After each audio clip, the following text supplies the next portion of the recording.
என்ன பொறுத்தளவுக்கு இந்த ஃபீல் குட் மூவிஸ் எடுக்கிறதுன்றதே இந்த கத்தியில நடக்கிற மாதிரி. ஏன்னா, அந்த ஜானர்ஸ பொறுத்தளவுக்கு எந்த ஒரு எமோஷன்ஸுமே ரொம்ப கம்மியாவும் இருக்கக்கூடாது, ரொம்ப ஜாஸ்தியாவும் இருக்கக்கூடாது. எல்லாமே ஒரே மீடியம் லெவல்ல தான் டிராவல் ஆகணும். அப்படி இருந்தா தான் அது ஃபீல் குட்டே. அந்த வகையில மலையாள சினிமால இந்த ஃபீல் குட் ஜானர்ஸ ரொம்ப அழகா ஹேண்டில் பண்ணுவாங்க. இந்த வருஷம் கூட மோகன்லால் நடிச்சு ஹிருதயபூர்வம்னு ஒரு படம் வந்துச்சு. ரொம்ப ரொம்ப ஒரு அழகான படம். கிட்டத்தட்ட அதே மாதிரியான ஒரு படம் தான் இந்த சர்வம் மாயா.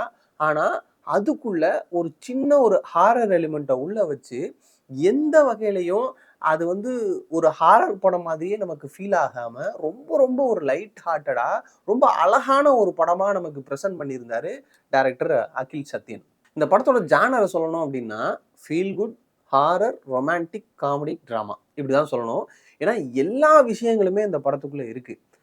முக்கியமா நம்ம நெறைய ஹாரர் காமெடி டிராமா படங்கள் பார்த்திருப்போம். அதுல பேய வச்சு சிரிக்கவும் வச்சிருப்பாங்க, பேய வச்சு பயமுறுத்தவும் செஞ்சிருப்பாங்க. ஆனா இங்க ஜஸ்ட் அந்த ஒரு ஹாரர் எலிமெண்ட்ட மட்டும் உள்ள வச்சுக்கிட்டு, எங்கேயுமே சின்ன ஒரு ஸ்கேரி மொமெண்ட்ஸ் கூட இல்லாம, அத ரொம்ப ரொம்ப அழகா நம்மளுக்கு வந்து ஸ்க்ரீன்ல பிரசன்ட் பண்ணியிருந்தாங்க.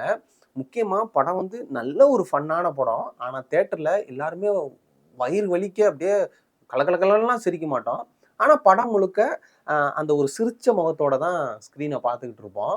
அதே நேரத்தில கண் கலங்க வைக்கக்கூடிய எமோஷனல் மொமெண்ட்ஸுமே இருக்கு. அதுவுமே மனசுக்கு பாரமா, தார தாரையா கண்ல தண்ணி ஊத்துற மாரிலாம் இருக்காது. அதுவுமே ஒரு மிதமான ஒரு ஃபீல்ல தான் இருக்கும். அதனால தான் நான் ஆரம்பத்திலேயே சொன்னேன், ஃபீல் குட் மூவிஸ் எடுக்கிறதுன்றது கத்தியில நடக்கிற மாதிரி, அத கத்தி மாரி ஷார்ப்பா பண்ணியிருந்தாப்ல டைரக்டர்.